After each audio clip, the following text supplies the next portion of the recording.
Hello ಕರ್ನಾಟಕದ ಸ್ಪರ್ಧಾರ್ಥಿಗಳಿಗೆ ನಮಸ್ಕಾರಗಳು. ಈ ವಿಡಿಯೋದಲ್ಲಿ ನಾವು ಕರ್ನಾಟಕ PDO ಮತ್ತು ವಿಲೇಜ್ ಅಕೌಂಟೆಂಟ್ಗೆ ಸಂಬಂಧಪಟ್ಟಂತಹ ಮಾಡೆಲ್ ಕ್ವಶನ್ ಪೇಪರ್ ಅಂದರೆ ಕಂಪ್ಯೂಟರ್ ನಾಲೆಜ್ ಪ್ರಶ್ನೆಗಳನ್ನ ಡಿಸ್ಕಸ್ ಮಾಡೋಣ. ಸೊ ಅದಕ್ಕೋಸ್ಕರ ಹೊಸ ಬಂದಿರೋರು ಚಾನಲ್ಗೆ ಸಬ್ಸ್ಕ್ರೈಬ್ ಮಾಡಿಕೊಡ್ರಿ ಮತ್ತು ವಿಡಿಯೋನ ಆದಷ್ಟು ನಿಮ್ಮ ಫ್ರೆಂಡ್ಸ್ಗೆ ಶೇರ್ ಮಾಡಿ. ಕ್ವಶನ್ಗಳು ತುಂಬ ಇಂಪಾರ್ಟೆಂಟ್ ಆಗಿರ್ತವೆ, ಯಾವುದನ್ನು ನೆಗ್ಲೆಕ್ಟ್ ಮಾಡೋಕೆ ಹೋಗ್ಬಿಡ್ರಿ. ಮೊದಲನೇ ಪ್ರಶ್ನೆ, MS ಪವರ್ ಪಾಯಿಂಟ್ನಲ್ಲಿ ಸ್ಲೈಡ್ ನಿರೂಪಣೆ ಮಾಡುವಾಗ ಒಂದಾದ ಮೇಲೊಂದು ಹೈಪರ್ ಲಿಂಕ್ ಆಯ್ಕೆ ಮಾಡುವ ಬಗೆಗೆ ಏನೆಂದು ಕರೆಯುತ್ತಾರೆ ಅಂತ ಕೇಳಿದ್ದಾರೆ. ಸೊ ಇಲ್ಲಿ ಸರಿಯಾದಂತಹ ಉತ್ತರವಾಗೋದು ಆಪ್ಷನ್ ಸಿ ನೋಡಿ, ಟ್ಯಾಬ್ ಅಂತ ಕರೀತಾರೆ. ಸ್ಲೈಡ್ ನಿರೂಪಣೆ ಮಾಡುವಾಗ ಒಂದಾದ ಮೇಲೊಂದು ಹೈಪರ್ ಲಿಂಕ್ ಆಯ್ಕೆ ಮಾಡುವ ಬಗೆಗೆ ಟ್ಯಾಬ್ ಅಂತ ಕರೆಯಲಾಗುತ್ತದೆ. ನೆಕ್ಸ್ಟ್, ಕೆಳಗಿನವುಗಳ ಪೈಕಿ ಯಾವುದು ಹೈಪರ್ ಪಾಯಿಂಟ್ ವ್ಯೂ ಅಲ್ಲ ಅಂತ ಕೇಳಿದ್ದಾರೆ. ಸೊ ಹೈಪರ್ ಪಾಯಿಂಟ್ ವ್ಯೂ ಯಾವುದು ಅಲ್ಲಪ್ಪ ಅಂತಂದರೆ ಇಲ್ಲಿ ಸರಿಯಾದಂತಹ ಉತ್ತರವಾಗುವುದು ಆಪ್ಷನ್ ಡಿ ನೋಡಿ, ಔಟ್ಲೈನ್ ವ್ಯೂ ಅನ್ನುವಂಥದ್ದು ಹೈಪರ್ ಪಾಯಿಂಟ್ ವ್ಯೂ ಆಗಿರುವುದಿಲ್ಲ. ಆಪ್ಷನ್ ಡಿ ಇಲ್ಲಿ ಸರಿಯಾದಂತಹ ಉತ್ತರ. ನೆಕ್ಸ್ಟ್ ಯಾವ ವ್ಯೂನಿಂದ ಸ್ಲೈಡ್ ಸ್ಟಾರ್ಟರನ್ನು ಪಡೆಯಬಹುದು ಅಂತ ಕೇಳಿದರೆ. ಸೊ ಸ್ಲೈಡ್ ಸ್ಟಾರ್ಟರನ್ನು ಯಾವ ವ್ಯೂನಿಂದ ಪಡೆಯಬಹುದು ಅಂತ ಅಂದರೆ ಇಲ್ಲಿ ಸರಿಯಾದ ಉತ್ತರ ಆಪ್ಷನ್ ಡಿ ನೋಡಿ, ವ್ಯೂ ಅನ್ನುವಂತಹ ವ್ಯೂನ ಮೂಲಕ ನಾವು ಸ್ಲೈಡ್ ಸ್ಟಾರ್ಟರನ್ನು ಪಡೆಯಬಹುದಾಗಿದೆ. ಆಪ್ಷನ್ ಡಿ ಇಲ್ಲಿ ಸರಿಯಾದಂತಹ ಉತ್ತರ. ನೆಕ್ಸ್ಟ್, ಪ್ರಚಲಿತ ನಿರೂಪಣೆಯಲ್ಲಿ ಹೊಸ ಸ್ಲೈಡ್ ನಿರೂಪಣೆಗೆ ಕಿರುದಾರಿ ಯಾವುದು ಅಂತ ಕೇಳಿದರೆ. ಸೊ ನಮಗೆ ನಿರೂಪಣೆಯಲ್ಲಿ ಹೊಸ ಸ್ಲೈಡ್ ಬೇಕಂತಂದರೆ ಶಾರ್ಟ್ಕಟ್ ಕೀ ಏನಪ್ಪ ಅಂತಂದರೆ ಇಲ್ಲಿ ಆಪ್ಷನ್ ಸಿ ನೋಡಿ, Ctrl+F ಇದು ಶಾರ್ಟ್ಕಟ್ ಕೀ ಆಗುತ್ತೆ ಹೊಸ ಸ್ಲೈಡ್ಗೆ, ಹೊಸ ಸ್ಲೈಡ್ ಸೇರ್ಪಡೆಗೆ. ನೆಕ್ಸ್ಟ್, ಈ ಪೈಕಿ ಯಾವುದು ಡೇಟಾ ಟ್ರಾನ್ಸ್ಫರ್ ಟೆಕ್ನಿಕ್ನಲ್ಲಿ ಪ್ರಮುಖವಾದುದು ಅಂತ ಕೇಳಿದ್ದಾರೆ. ಸೊ ಡೇಟಾ ಟ್ರಾನ್ಸ್ಫರ್ ಟೆಕ್ನಿಕ್ನಲ್ಲಿ ಯಾವುದು ಪ್ರಮುಖವಾದುದು ಅಂತ ಅಂದರೆ ಇಲ್ಲಿ ಸರಿಯಾದಂಥ ಉತ್ತರ ಆಪ್ಷನ್ ಸಿ ನೋಡಿ, DMA ಅನ್ನುವಂಥದ್ದು ಡೇಟಾ ಟ್ರಾನ್ಸ್ಫರ್ ಟೆಕ್ನಿಕ್ನಲ್ಲಿ ಪ್ರಮುಖವಾದ ಅಂಶವಾಗಿದೆ. ನೆಕ್ಸ್ಟ್, ಇನ್ನು ರೈಸ್ ವಿಸ್ತಾರ ಏನು ಅಂತ ಕೇಳಿದರೆ. ರಿಸ್ಕ್ ವಿಸ್ತಾರ ಏನು ಅಂತ RISC ಇದರ ವಿಸ್ತಾರ ಏನಪ್ಪ ಅಂತಂದರೆ ಇಲ್ಲಿ ಸರಿಯಾದಂತಹ ಉತ್ತರವಾಗೋದು ಆಪ್ಷನ್ ಬಿ ನೋಡಿ, ರೆಡ್ಯೂಸ್ಡ್ ಇಂಟರ್ಸೆಕ್ಷನ್ ಸೆಟ್ ಕಂಪ್ಯೂಟರ್ ಅಂತ ರಿಸ್ಕ್ನ ಫುಲ್ ಫಾರ್ಮ್ ಆಗುತ್ತದೆ ಇಲ್ಲಿ ಆಪ್ಷನ್ ಬಿ. ನೆಕ್ಸ್ಟ್, ಇನ್ನು ಕ್ಯಾಚ್ ಮೆಮೊರಿಯ ಕಾರ್ಯನಿರ್ವಹಣೆಯನ್ನು ಹೀಗೆ ಮಾಪನ ಮಾಡುವರು ಅಂತ ಕೇಳಿದರೆ. ಸೊ ಕ್ಯಾಚ್ ಮೆಮೊರಿಯ ಕಾರ್ಯನಿರ್ವಹಣೆಯನ್ನು ಯಾವ ರೀತಿಯಾಗಿ ಮಾಪನ ಮಾಡಲಾಗುತ್ತದೆ ಅಂತ ಅಂದರೆ ಇಲ್ಲಿ ಸರಿಯಾದ ಉತ್ತರ ಆಪ್ಷನ್ ನೋಡಿ, ಹಿಟ್ ಅನುಪಾತದ ಮೂಲಕ ಈ ಒಂದು ಕ್ಯಾಚ್ ಮೆಮೊರಿಯ ಕಾರ್ಯನಿರ್ವಹಣೆಯನ್ನು ಮಾಪನ ಮಾಡಲಾಗುತ್ತದೆ. ನೆಕ್ಸ್ಟ್, ಮೇಲ್ಮೈನಲ್ಲಿ ಲೇಸರ್ ಮೂಲವನ್ನು ಬಿಂಬಿಸಿ ಡೇಟಾ ಓದುವುದು ಈ ಕೆಳಗಿನವುಗಳಲ್ಲಿ ಯಾವುದರ ಮೂಲಕ? ಇಲ್ಲಿ ಸರಿಯಾದ ಉತ್ತರ ಆಪ್ಷನ್ ಸಿ ನೋಡಿ, ಆಪ್ಟಿಕಲ್ ಡಿಸ್ಕ್ ಮೂಲಕ ಮೇಲ್ಮೈನಲ್ಲಿ ಲೇಸರ್ ಮೂಲವನ್ನು ಬಿಂಬಿಸಿ ಡೇಟಾ ಓದುವುದನ್ನು ಮಾಡಲಾಗುತ್ತದೆ. ISDN ಫುಲ್ ಫಾರ್ಮ್ ಏನು ಅಂತ ಕೇಳಿದರೆ. ಸೊ ISDN ಫುಲ್ ಫಾರ್ಮ್ ಸರಿಯಾದಂತಹ ಉತ್ತರ ಆಪ್ಷನ್ ಸಿ ನೋಡಿ, ಇಂಟಿಗ್ರೇಟೆಡ್ ಸರ್ವಿಸಸ್ ಡಿಜಿಟಲ್ ನೆಟ್ವರ್ಕ್ ಅನ್ನುವಂಥದ್ದು ISDN ಫುಲ್ ಫಾರ್ಮ್ ಆಗುತ್ತದೆ, ಇಂಟಿಗ್ರೇಟೆಡ್ ಸರ್ವಿಸಸ್ ಡಿಜಿಟಲ್ ನೆಟ್ವರ್ಕ್. ಇನ್ನು ಕಂಪ್ಯೂಟರ್ PNGಯಲ್ಲಿ ಫೈಲ್ ಎಕ್ಸ್ಟೆನ್ಷನ್ ಇದೆ ಅಂತ ಕೇಳಿದ್ದಾರೆ. ಸೊ PNGಯ ವಿಸ್ತಾರ ಏನು? ಇಲ್ಲಿ ಆಪ್ಷನ್ ಬಿ ನೋಡಿ, ಪೋರ್ಟೇಬಲ್ ನೆಟ್ವರ್ಕ್ ಗ್ರಾಫಿಕ್ಸ್ ಅನ್ನುವಂಥದ್ದು ಈ ಒಂದು PNGಯ ಫುಲ್ ಫಾರ್ಮ್ ಆಗಿರುತ್ತದೆ. PNG ಫೈಲ್ ಅಂತ ನೀವು ನೋಡಿರ್ಬೋದು. ಇನ್ನು ಜಾಲಬಂಧದಲ್ಲಿ SAPಯ ವಿಸ್ತಾರವೇನು? SAPಯ ವಿಸ್ತಾರ ಸರಿಯಾದ ಉತ್ತರ ಆಪ್ಷನ್ ಬಿ ನೋಡಿ, ಏನಪ್ಪ ಅಂತಂದರೆ ಸರ್ವಿಸ್ ಆಕ್ಸೆಸ್ ಪಾಯಿಂಟ್ ಅನ್ನುವಂಥದ್ದು ಈ ಜಾಲಬಂಧದಲ್ಲಿರುವ SAPಯ ಫುಲ್ ಫಾರ್ಮ್ ಆಗಿರುತ್ತದೆ. MS ಎಕ್ಸೆಲ್ನ ಹೊಸ ವರ್ಕ್ಬುಕ್ನಲ್ಲಿ ಕೀ ಆದ ಹೊಸ ಮಾಹಿತಿಯ ಡಿಫಾಲ್ಟ್ ಶೈಲಿ ಯಾವುದು?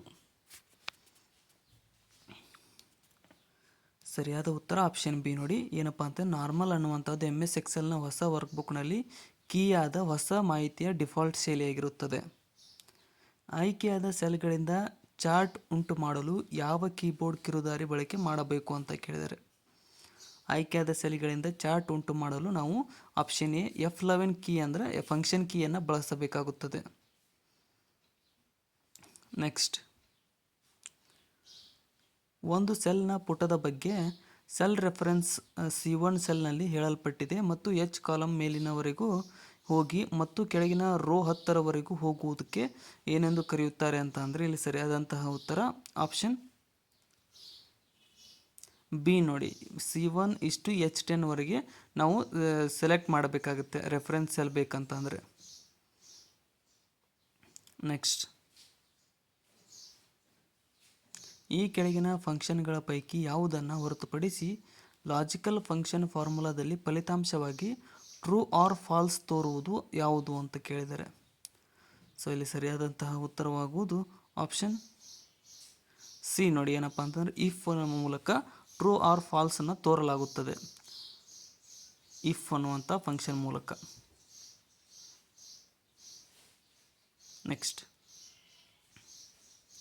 ಇನ್ನು ಈ ಮೆನುಗಳ ಪೈಕಿ ಯಾವುದರಿಂದ ಕಾರ್ಯಗತಗೊಳಿಸಬಹುದು, ಮ್ಯಾಕ್ರೋಸ್ನ ಕಾರ್ಯಗತಗೊಳಿಸಬೇಕಂತಂದರೆ ಯಾವುದರ ಮೂಲಕ ಅಂತ ಕೇಳಿದರೆ, ಸೊ ಇಲ್ಲಿ ಆಪ್ಷನ್ ಡಿ ಟೂಲ್ಸ್ ಮೂಲಕ ಮ್ಯಾಕ್ರೋಸನ್ನು ಕಾರ್ಯಗತಗೊಳಿಸಬಹುದಾಗಿದೆ, ಟೂಲ್ಸ್ ಮೂಲಕ.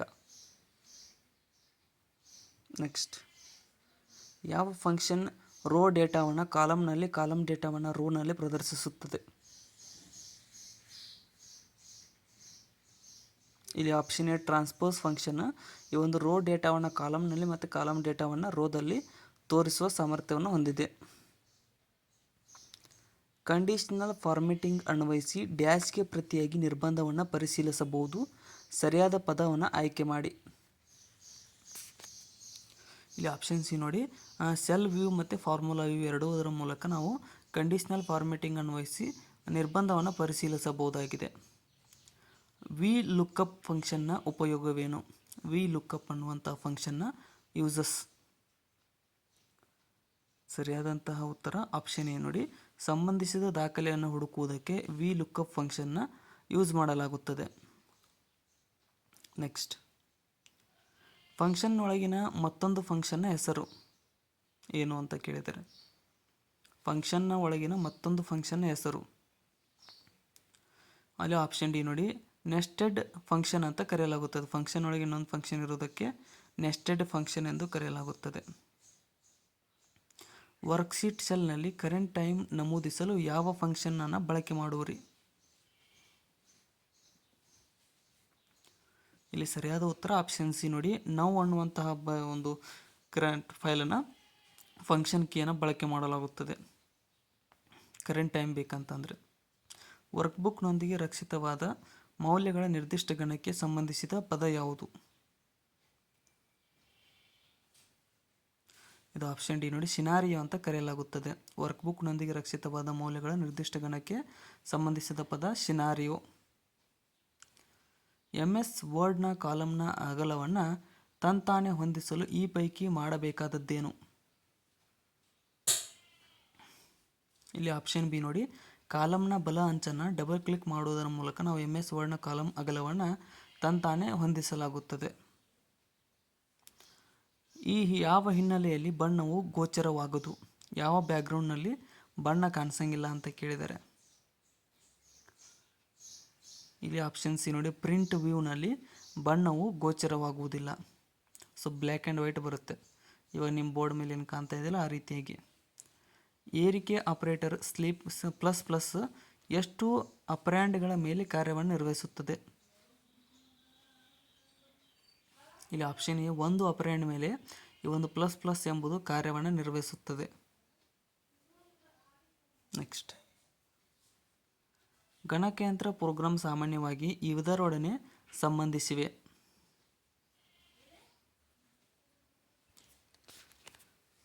ಸರಿಯಾದ ಉತ್ತರ ಆಪ್ಷನ್ ಡಿ ನೋಡಿ, ಸಿಂಟ್ಯಾಕ್ಸ್ ದೋಷಗಳು ಮತ್ತು ಲಾಜಿಕ್ ದೋಷಗಳು ಎರಡಕ್ಕೂ ಗಣಕಯಂತ್ರದ ಪ್ರೋಗ್ರಾಂಗಳು ಸಂಬಂಧಿಸಿವೆ.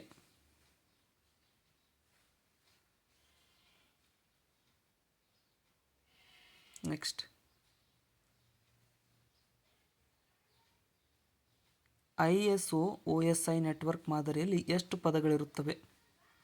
ISO OSI ನೆಟ್ವರ್ಕ್ ಮಾದರಿಯಲ್ಲಿ ಎಷ್ಟು ಪದಗಳಿರುತ್ತವೆ ಅಂತ ಅಂದರೆ ಇಲ್ಲಿ ಆಪ್ಷನ್ ಸಿ ನೋಡಿ, 7 ಪದಗಳು ಈ ಒಂದು ISO OSI ನೆಟ್ವರ್ಕ್ ಮಾದರಿಯಲ್ಲಿ ಕಂಡುಬರುತ್ತವೆ. 7 ಪದರಗಳು. ಯಾವ ವ್ಯೂವನ್ನು ಪವರ್ ಪಾಯಿಂಟ್ನಲ್ಲಿ ಬಳಕೆ ಮಾಡಿ ಸ್ಪೀಕರ್ನ ಪ್ರತಿಕ್ರಿಯೆಗೆ ಸೇರಿಸಬಹುದು? ಇಲ್ಲಿ ಆಪ್ಷನ್ ಬಿ ನೋಡಿ, ನೋಟ್ಸ್ ಪೇಜ್ ವ್ಯೂವನ್ನು ಈ ಒಂದು ಪವರ್ ಪಾಯಿಂಟ್ನಲ್ಲಿ ಬಳಕೆ ಮಾಡಿ ಸ್ಪೀಕರ್ನ ಪ್ರತಿಕ್ರಿಯೆ ಸೇರಿಸಬಹುದಾಗಿದೆ. ಮೈಕ್ರೋಸಾಫ್ಟ್ ಪವರ್ ಪಾಯಿಂಟ್ನಲ್ಲಿ ಪ್ರೆಸೆಂಟೇಷನ್ಗೆ 2 ಬಗೆಯ ಸೌಂಡ್ ಎಫೆಕ್ಟ್ ಫೈಲ್ಗಳನ್ನು ಸೇರಿಸಬಹುದಾಗಿದ್ದು ಯಾವ ರೀತಿಯಾಗಿ ಅಂತ ಕೇಳಿದರೆ, ಸೊ ಇಲ್ಲಿ option D dot wave files ಮತ್ತು ಡಾಟ್ ಮಿಡ್ ಫೈಲ್ಸ್ ಮೂಲಕ ನಾವು ಈ ಒಂದು ಪ್ರೆಸೆಂಟೇಷನ್ಗೆ 2 ಬಗೆಯ ಸೌಂಡ್ ಎಫೆಕ್ಟನ್ನು ಸೇರಿಸಬಹುದಾಗಿದೆ. ಸೊ ಇಲ್ಲಿಗೆ ಇವತ್ತಿನ ನಮ್ಮ ಕಂಪ್ಯೂಟರ್ ಜ್ಞಾನದ ಪ್ರಶ್ನೆಗಳು ಮುಕ್ತಾಯಗೊಂಡಿದ್ದಾವೆ. ಕೊನೆವರೆಗೂ ನೋಡಿದ್ದಕ್ಕೆ ಎಲ್ರಿಗೂ ಧನ್ಯವಾದಗಳು. ವಿಡಿಯೋನ ಆದಷ್ಟು ನಿಮ್ಮ ಫ್ರೆಂಡ್ಸ್ಗೆ ಶೇರ್ ಮಾಡಿ, ಸಬ್ಸ್ಕ್ರೈಬ್ ಮಾಡಿರಿ.